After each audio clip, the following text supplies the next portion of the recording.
You're listening to the Santa Angler, and my daddy's the host. All right, well, special thanks to my sweetheart for the introduction, and welcome to the Sustainable Angler, the podcast where we discuss the intersection of fishing, conservation, and sustainability.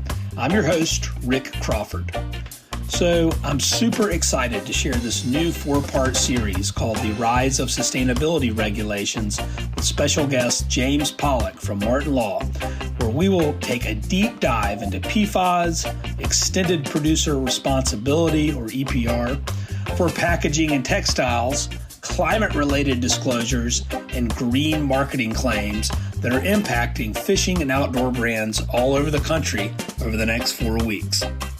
At Emerger Strategies, I help brands reduce cost, enhance their reputation, and customer loyalty by measuring and improving their sustainability performance. I also help them mitigate risks by helping them navigate PFAS, EPR, and climate regulations.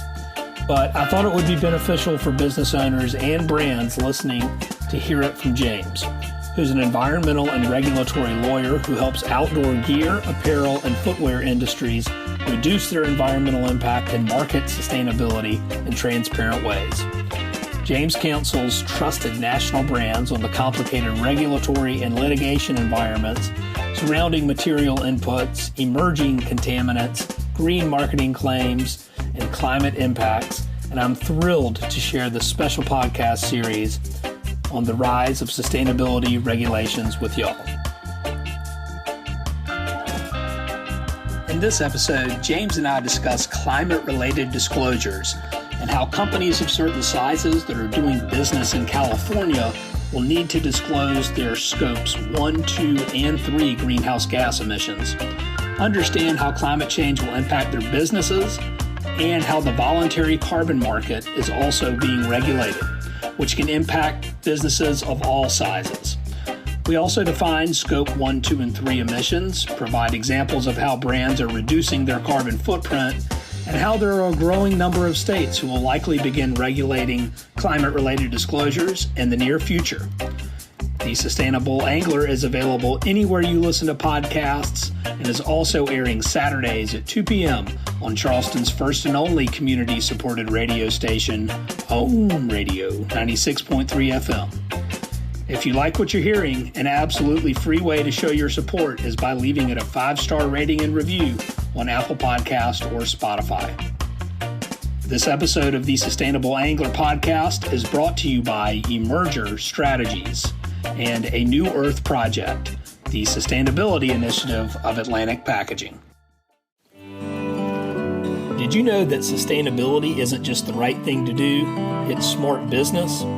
At Emerger Strategies, we simplify sustainability for small and medium-sized businesses, helping you meet retailer demands, build customer loyalty, and protect the planet. Whether you're navigating retailer sustainability assessments, tackling EPR for packaging requirements, or measuring your carbon footprint, we help you measure and improve your brand's sustainability performance. Our clients in the fishing and outdoor industries are thriving, saving time and money, and growing their businesses, all while reducing their environmental footprint. We've been simplifying sustainable business since 2016, empowering brands like yours to make a real impact without the need to hire, train, and retain a full-time sustainability team. Ready to make sustainability your competitive advantage? Visit emergerstrategies.com to learn how we can help your business profit sustainably. We set out with a New Earth project to really start a movement. It's a global coalition of people who are deeply concerned and want to accelerate the transition away from problematic packaging to more sustainable solutions. Our entire value proposition was built on helping companies package things better. We were doing sustainability before sustainability was cool. We just called it packaging optimization. And packaging optimization really is about using less. And we built our whole business on that. You know, people send us their products, their goods, and we help them design packaging systems and solutions for the least possible cost, utilizing the least amount of material. Use less is always the right answer. And that's what I see with companies like a New Earth Project, is it's like we're just trying to create solutions for big companies and small, that makes it easier for them, cheaper for them, whatever it is, and then has less impact. Not just trying to tell people you should have less impact and making the choice forced on them. Like, make it better for everybody, and it'll make it better for the whole world. We see the problem, and we are with you. Always happy to join for this podcast. Love it. Well, I'm going to say this at the beginning this time, because this is where we left off in the last episode. We're talking fishing today. Don't make promises you can't keep, Rick. But before we do that, we're going to dive in here. So far we have covered PFAS, we've covered EPR, and today again climate-related disclosures. So I'll get things kicked off. Pretty basic question, but for those who may not be aware of this, right? What are climate-related disclosures, and why are they becoming increasingly important for brands? That's a great question, Rick, and I'm glad that we're starting with a relatively basic concept here. This builds on a theme that I think we've been talking about throughout this series, which is that sustainability regulations are taking an existing set of frameworks. Sustainability teams have been engaging in efforts to understand the impacts of business, the impacts of products, the impacts of operations on the world, the environment at a micro as well as a macro level. And have been using a number of different techniques to get their arms around these concepts for years now. The things that we're talking about are not new.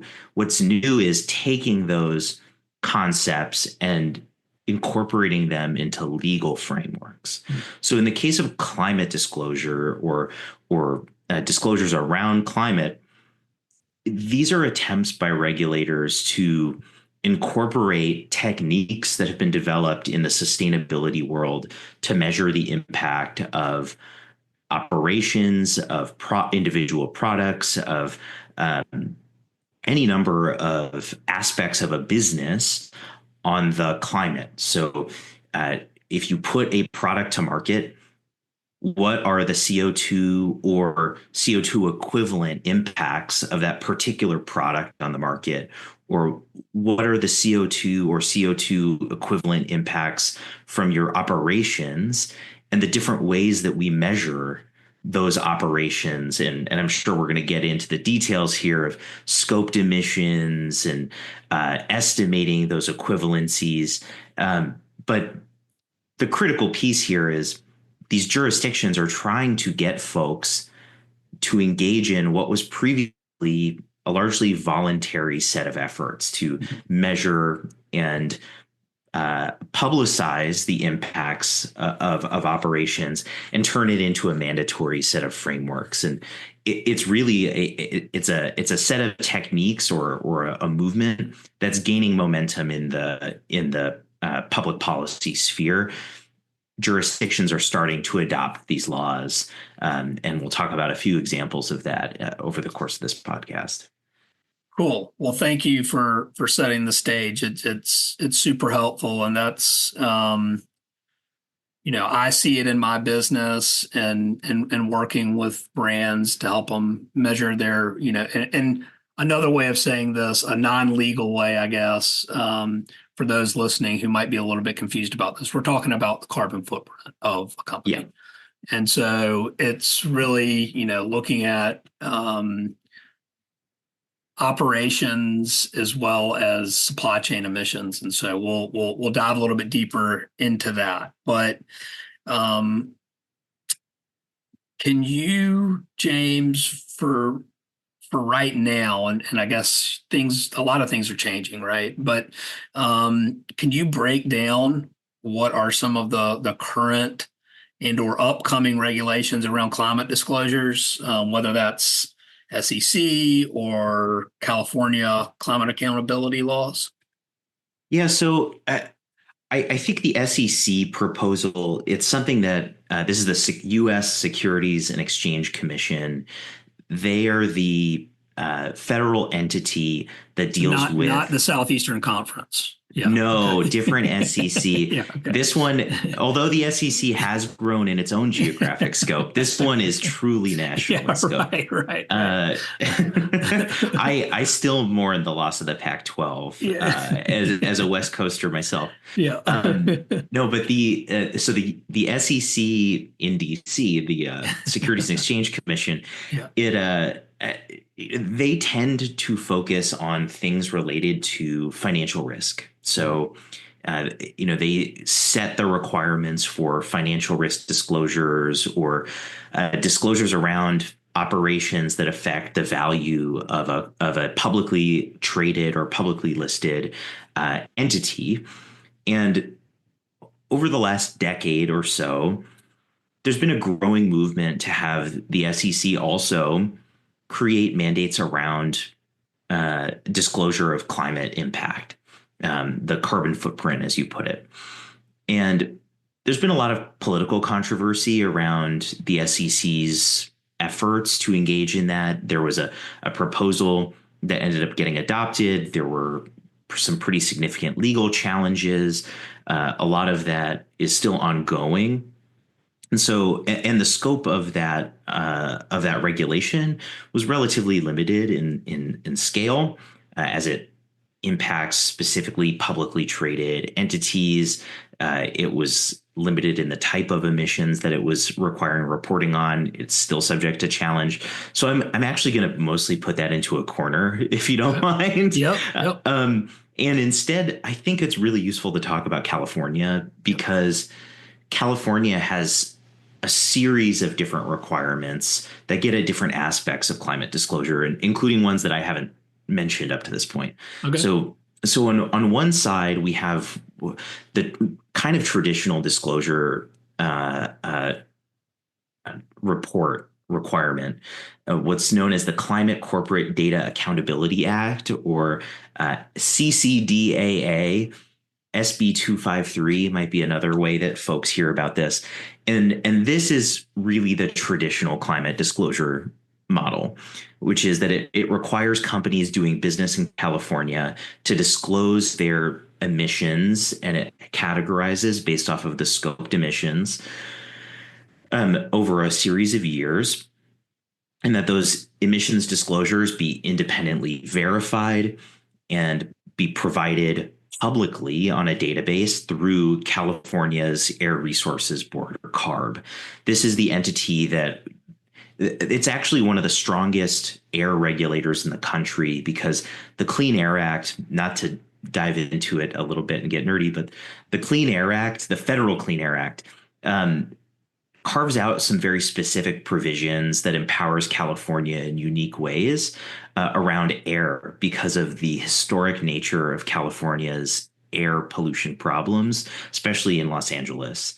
So the Clean Air Act empowers California to adopt its own unique air standards in some ways.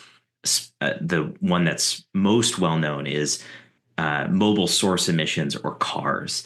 And so that's why California will often have its own emissions regulations relating to CARS that other states can adopt and match, that may go above and beyond EPA's own emissions requirements for vehicles. Anyways, setting that aside, CARB is a really strong regulator as a result. And so they have been engaged in this disclosure requirement. And as written, it requires entities over a certain size, whether public or private, to disclose their Scope 1 and 2 emissions in 2026 and Scope 3 emissions in 2027. So this is a really interesting set of requirements. The regulations are still ongoing, and depending on when this gets posted, I think we'll know a lot more, because I believe July 1st of 2025 is the deadline for CARB to publish regulations relating to this. So, there's a lot ongoing, but Rick, did you want to dive into any piece of this or talk a little bit about scope emissions? Yeah, that's exactly where I was going with it. So, anyone who's listening, if you're not a sustainability nerd like I am, or you don't live in this sort of space of measuring your emissions as a company, your companies are being asked to measure what's called scope 1, 2, and 3 emissions. Your scope 1 is going to be things like company owned or controlled vehicles, or basically stationary combustion. So things like burning natural gas for your heat. Scope 2 is purchased electricity for all intents and purposes, right? So you get however much electricity you're using at your facilities, that's your scope 2. Scope 3, which I'll go ahead and say is with every company that I've measured their scope 1 through 3 emissions and everything that I've read, this is going to be anywhere from 70 to, depending on the company, 95% of your emissions is coming from your scope 3. And your scope 3 is your upstream emissions. So think about, let's pretend you're an apparel company. You're going to need to measure the emissions of your upstream suppliers. So that's everything from the farmer who's growing the cotton to the company that's doing the cutting and sewing to the company who is printing your logos on the shirts. That's going to be transportation, so upstream shipping it to you, basically is the company that's cradle to gate. And then it goes downstream emissions. So that's shipping your products to, say, retailers. That's also looking at the end of life of the product and what those emissions are. So there's other categories within scope 3, but just for simplicity's sake, think of scope 1 and scope 2 as kind of your operational emissions, and scope 3 is going to be everything else. So your supply chain and your downstream and end of life of product. So it's a much bigger footprint, and it's interesting the insights that can be found by measuring your scope 1 through 3 emissions. But I would say with working with fishing and outdoor brands, scope 3.1, which is purchased goods and services, is typically your largest source of emissions. Without even measuring it, it's pretty safe to say that that's going to be a hot spot for most companies, where they'll want to focus on diving in and getting better data from their suppliers and working with them to get more accurate measurements of their emissions. So I hope that wasn't too confusing, but that is a pretty high level overview of that.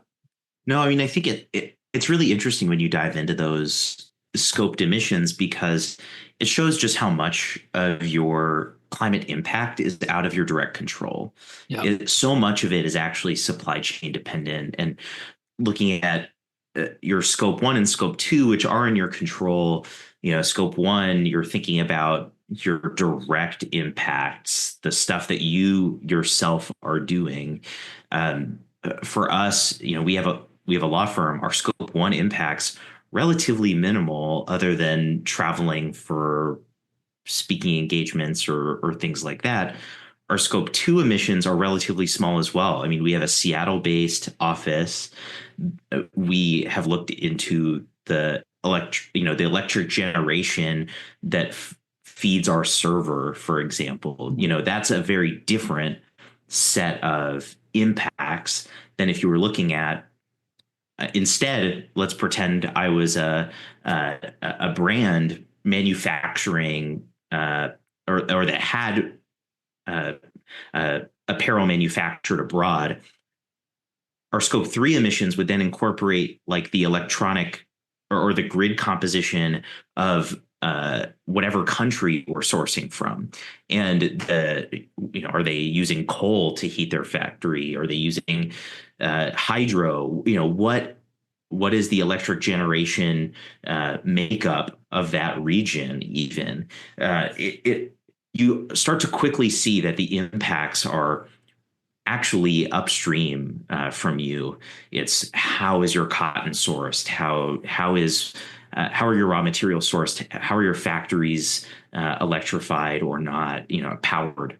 It's really fascinating. And what's interesting, to go back to this SB 253, the key piece here is not a requirement to drive down emissions. The requirement is to disclose. And this gets back to some of the fundamental concepts around sustainability. You have to measure it in order to alter it. If you want to manage your emissions, you need to first measure it. And so the goal here, it's implied that it's to decrease, because if you disclose it, Right. You'll see also what your competitors are doing, and you'll see, does it match up with your targets that you've announced, or does it match with the Paris Climate Accords? Does it match with the 1.5C goals? But all of that falls after the need to measure and ultimately disclose. And so that's sort of the first set of steps here. Yeah, and I'll kind of jump in also just for clarification. So companies, the way they typically do this for just whatever the driver is, the company's measuring their scope 1 through 3 emissions, okay? And so they do that, and then the next step in that process is to then say, okay, well, we want to align with the best climate science that's trying to keep global temperatures within 1.5 degrees Celsius of warming. Because going beyond that, all the climate science says that we're approaching catastrophic effects, and some of it's completely unknown, but it's going to be detrimental. It will most likely negatively impact a lot of supply chains. I mean, consider the effect of an increase in hurricanes on suppliers in Asia, right? So that will disrupt supply chains. So those are things that companies are taking into consideration. And you may have heard science-based targets. That's what that means. They're trying to set what it would look like for them to, once they've measured, to then reduce their footprint to align with the science. And the way to do that is basically what the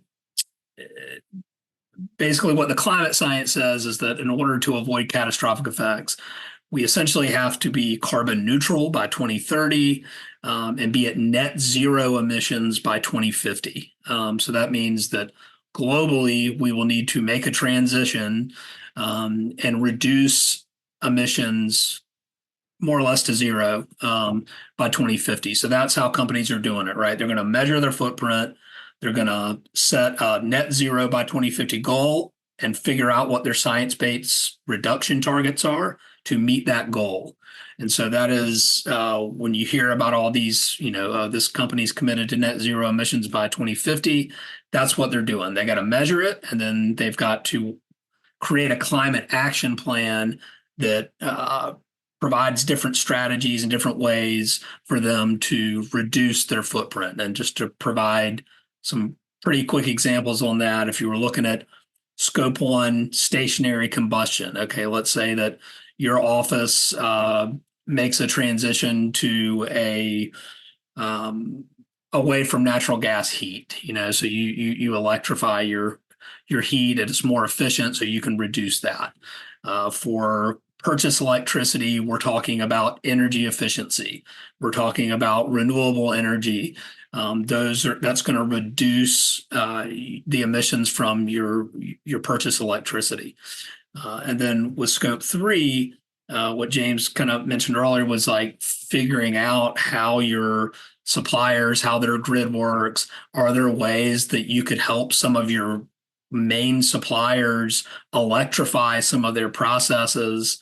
Are you looking at the people, your people who ship your products? Are you able to ship it by sea versus air, because that's going to have a smaller footprint? Are you able to find alternative fuels and things like this that your suppliers can use, right?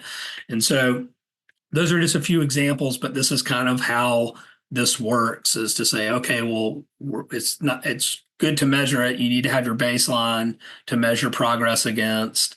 You need to have goals to work towards.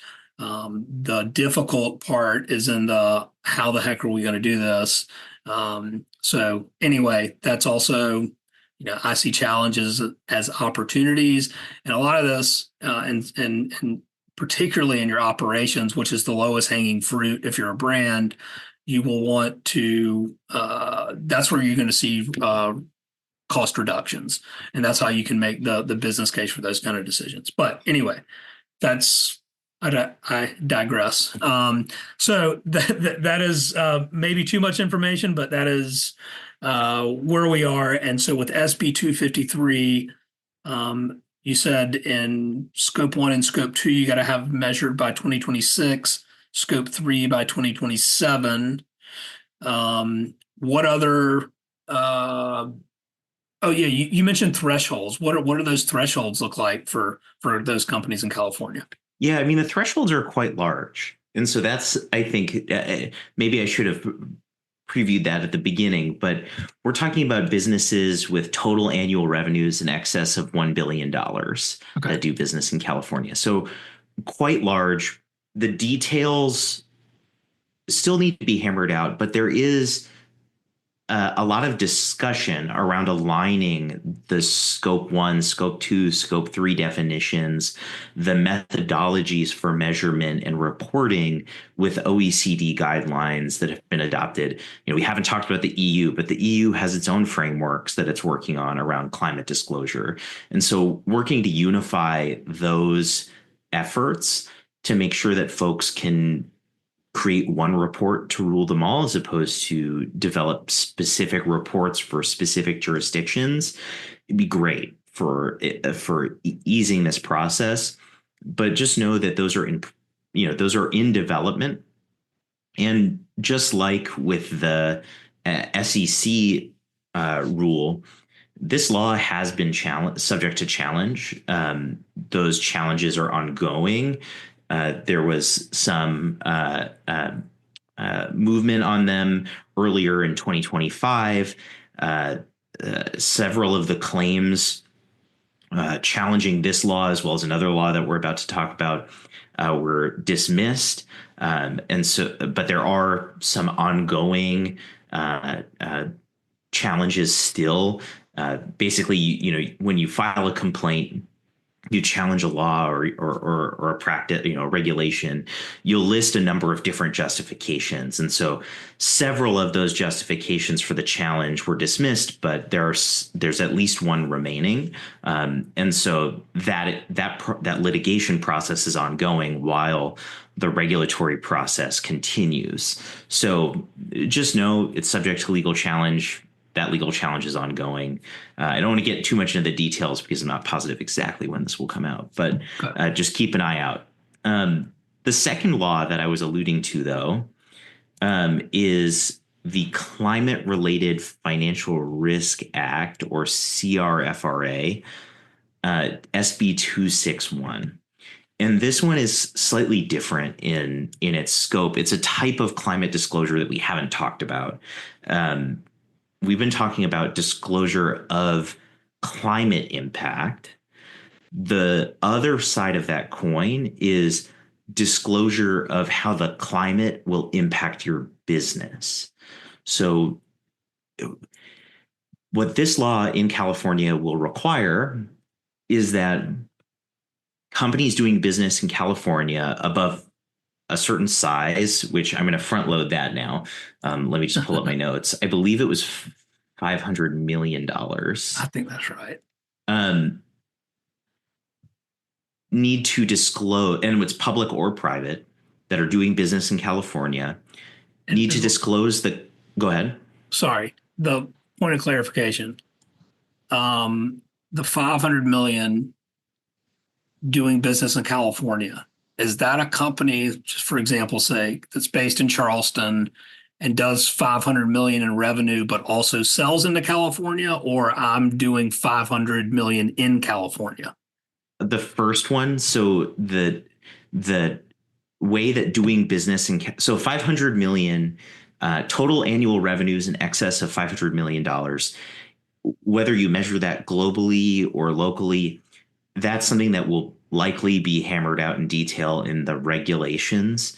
But the doing business in California, let's just assume global for purposes of this discussion. The doing business in California is a tax definition that they've incorporated here. It's relatively broad in its scope. It includes if you engage in any transaction for the purpose of financial gain in California, any financial transaction for a purpose of financial gain within California. If you are organized or commercially domiciled in California, so you have your HQ or legal address in California, or your California sales, property, or payroll taxes exceed certain specified amounts. Take a look at the regulations for that. But really, the engage in any transaction for the purpose of financial gain in California, it's pretty broad. Yeah. So it covers a lot of folks. It's hard to carve out like the sixth largest economy in the world from your business. Yeah. So going back to SB 261 though, so it requires disclosure of the company's climate-related financial risk, as well as measures adopted to reduce and adapt to climate-related financial risk. So that's exactly what you were talking about earlier, Rick, which is what is the impact of climate change to your business? How will it affect your factories in Southeast Asia? How will it affect your ability to source raw material? How will it affect your movement of goods? How will it affect your sales? Thinking through the ways that climate change impacts business. I mean, we're seeing those impacts. We're seeing folks having to prepare for disaster, whether here in the US or abroad. And so it's a really fascinating requirement here. But the reporting would begin on or before January 1st, 2026. We're talking pretty quick here. Yeah. Yeah. And just think about this too. Like if you're trying to like make sense of this, I mean, the way to mitigate that risk, right? The way to mitigate a climate risk is one, you got to measure it. You got to be aware of what those risks are, which is what this helps you kind of go through that process. But the way to mitigate climate change is to reduce emissions. And that's essentially and correct me if I'm wrong, but I feel like that is, this is a process, the way that this is laid out, or the way I'm hearing it, of it's like, look, if you're a large company, you probably have a pretty significant carbon footprint. And so you need to measure it, you need to disclose it, and then you need to understand what those risks are to your business, because in the instance of if you're publicly traded, and you don't understand that risk, that is not good for your investors. That is not good for your business. So, but even for privately held, of just understanding that, like, hey, I'm sourcing X material from X place. Are they in a water stressed region? What is the impact of this? Can I plan ahead for this? It's in my opinion, a much smarter way to do business. So think of it in terms of how to use this as an opportunity to gain insights into how you could leverage this information to make better business decisions. And I mean, this is where, I am not an attorney who specializes in financial disclosure or, financial related filings. But my understanding of that field is that in the same way that sustainability, this broader trend of incorporating sustainability into law, that there has been a growing discussion of best practices around financial risk disclosure relating to climate and the need to incorporate the realities of changing climate into your financial disclosures. So California's effort here is really building on this existing consensus or existing discussion around how to incorporate climate risk into these traditional financial disclosure questions. I mean, that's why the SEC was getting involved in the first place in some of these efforts, because climate does impact financial risk. And so when you're talking to investors, that's a component of this picture. Interesting. Okay, so we've got SB 253, SB 261. Have we more or less covered that, or is there anything you There's think one we need more. to add? Okay. I think there's one more, and Okay. it's worth covering here. I think it got a little less coverage than those two, because those two, they're pretty high profile, they're flashy, they involve reporting, disclosure, climate risk, all those sort of traditional pieces. AB 1305, or the Voluntary Carbon Market Disclosures Business Regulation Act, really rolls off the tongue there. It's another California law relating to climate disclosure. And this regulates the way that it's framed is that it's a regulation of the voluntary carbon market.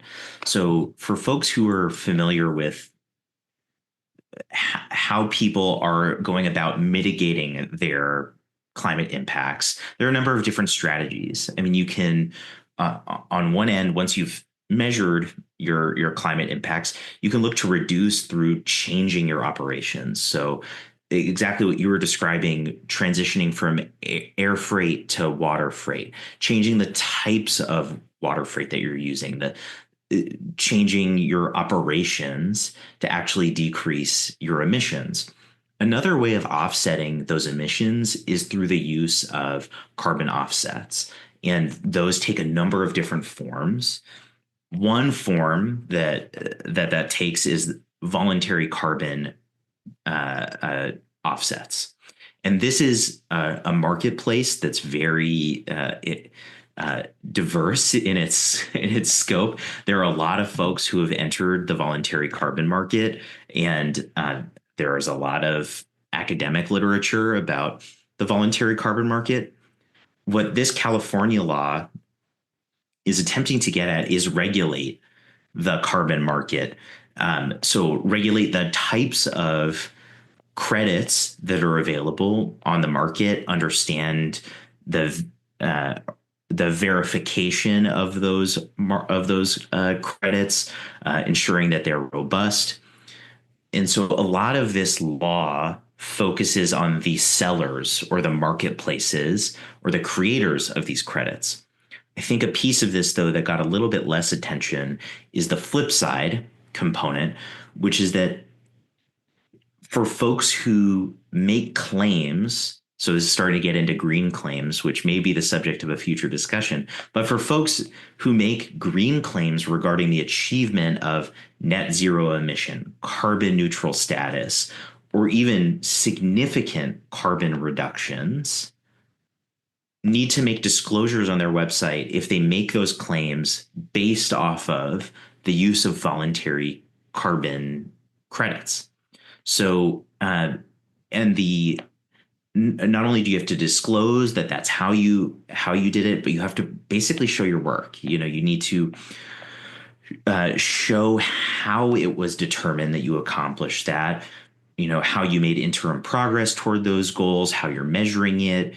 You may include information like methodology or science-based targets, whether those credits or the data or claims were verified by an independent third party. Basically, it's a requirement that you disclose how you actually met those targets, or how you actually made a carbon neutral product. And it's for both business related claims as well as product related claims here. And you do have to provide a decent amount of information relating to those credits as well.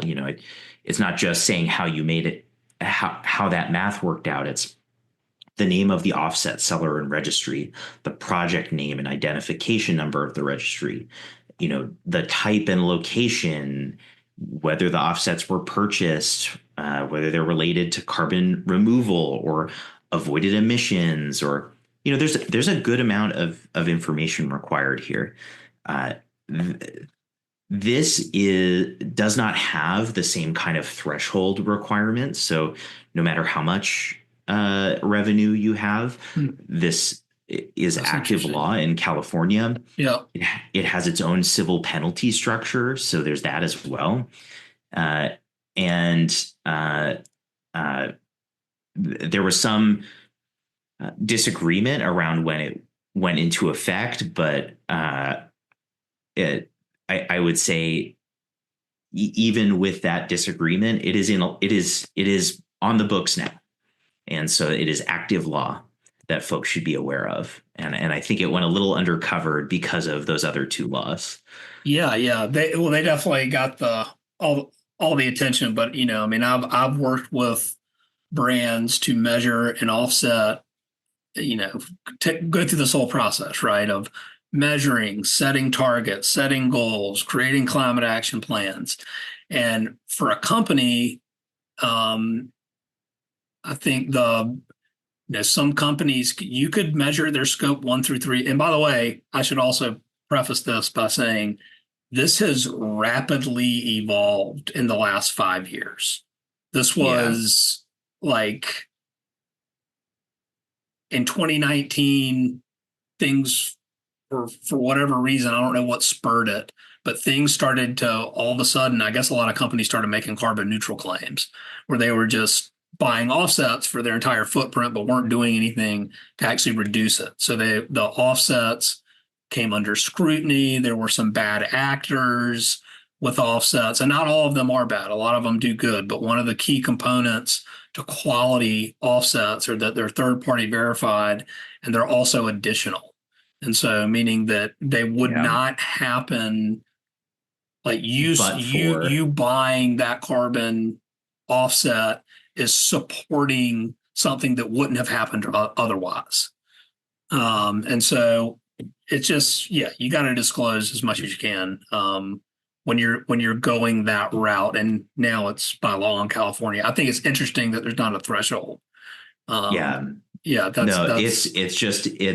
It's one of several new greenwashing laws that are coming online across the country and around the world that are trying to get at providing a better understanding or a more unified understanding of these what have been largely voluntary efforts up to this point. It's been up to a sustainability team within a brand to decide, well, we're going to use this methodology versus that one. We think we've got the substantiation for this kind of claim. Let's work with the marketing team and the product folks. Now, regulators are starting to get involved in saying, no, this is how we're going to do that math. Or, if you are going to do this, you have to disclose what methodology you're going to use and show your work here, because we want consumers to understand how you're coming to that conclusion. So it's a really fascinating time. Interesting. Well, there's a couple of questions I want to get to, but I also, I'm looking at the clock and want to make sure that we have enough time to talk about fishing today. Because as always, maybe it just has to come next time. It might have to come next time. We're going to do a greenwashing episode. I think we've decided that has to be its own topic. But before we talk about fishing, I got one more thing quick. Well, maybe it's not. It's 2 questions. It's California is currently the only state with climate-related disclosure regulations. Is that correct? Good question. I believe I would need to do some research for that. I believe that is currently the case. Yeah, I think. And part of my hesitation is that there are climate disclosure. I believe that is accurate. A piece that we haven't talked about is there are these percolating proposals in a number of different states that would require similar things that would require climate disclosure, but they're in proposal form state of Washington, where I am, has some climate disclosure requirements, but not relevant to this industry. So Okay. relevant to this industry, I would say California is the primary place to be looking. And with that, we're talking about like fishing and outdoor brands. Yeah. Yep. Okay. Yeah. So the reason that I asked that is I wanted to see, because like with EPR, it's getting more and more traction every year, more and more states getting on board. I guess same thing with PFAS. And so I guess the question I have is what risks do fishing and outdoor brands face if they don't begin to prepare for these climate related disclosures? I mean, so it depends on the size of the business. Yeah. With folks who meet those thresholds, I mean, enforcement risk is a reality. It is. CARB is quite serious about this. I know it's been a priority of the governor in California. These laws. And so that's sort of one category. For other folks, the risks presented largely relate to that third proposal, third law, AB 1305. If going about these disclosure efforts or trying to make carbon claims, and you have to make sure you're doing them the right way and that you're disclosing as necessary. Those are real risks for the business. But the movement toward disclosure at a broader level is out there. So I alluded to a number of different proposals at the state level. Those known as fashion acts. These fashion acts, and the New York Fashion Act is probably the highest profile one. You can look that up. It's got its own website. It's a broad disclosure law relating to not just like high fashion brands, but like anyone who puts apparel and footwear to market. And the disclosure requirements include climate disclosure components. And so, and the threshold is different from California, and that threshold in other states is not always present. And so different states are running with these disclosure proposals. Washington State has its own Fashion Act now that's being proposed. California has one. This is gaining momentum at the state level and is going to be yet another front in the sort of sustainability law space that, as one component of many, includes climate disclosure. All right. So you heard it here. We've got the rise of sustainability regulations. It's happening in chemicals like PFAS. It's happening with EPR for packaging and textiles in California currently. I'm sure that will continue to gain momentum. And it is now happening with climate-related disclosures to some degree at the federal level. We're not going to get into that with the SEC, but certainly in California with SB 253 for $1 billion brands, SB 261 for $500 million brands, and any brand who is using carbon offsets to make claims, AB 1305 in California, and sounds like there are other states where this is gaining momentum. So it is sounds like probably a pretty good idea to start getting a handle on all of this if you're a fishing and outdoor brand. And from my experience and working with especially compared to $500 million brands, small to medium brands, you can certainly reduce costs and your carbon footprint simultaneously. And so look at it as an opportunity to simply reduce your costs, if nothing else. So that being said, do you have a hard stop in 2 minutes, or what you do? I do. Are we gonna have to do this? I even said it. I even said it at the beginning. I was like, we're gonna do this. Don't make promises you can't keep, Rick. All right. Look, well, we're gonna keep everyone hanging. You're gonna have to come up with really good fishing story for next week? I've got some great fishing stories. Okay. All right. So we're going to talk about greenwashing on the next episode. So stay tuned for that. We decided that, James and I decided that today. We were like, yeah, I think that needs its own episode. So we're going to do that. And we're also, I promise, going to talk about fishing next time. But James, you get my wheels turning, all this stuff, and I nerd out, and an hour blows by, and here we are. So anyway, thank you. I really do appreciate your time and sharing this purely educational information with everyone. And yeah, thanks so much. It's always great to chat with you. Of course, great to see you, Rick. Thank you so much. Special thanks to James Pollack for all he does to protect what he loves, and stay tuned for the next episode of the Rise of Sustainability Regulations on Green Marketing Claims, which will be dropping next Friday. If you enjoyed this episode, an absolutely free way to show support of the show is by leaving it a 5-star rating and review on Apple Podcast or Spotify. It's a chance to tell me what you love about the show, and it helps others discover it too. Thanks for listening and for protecting what you love.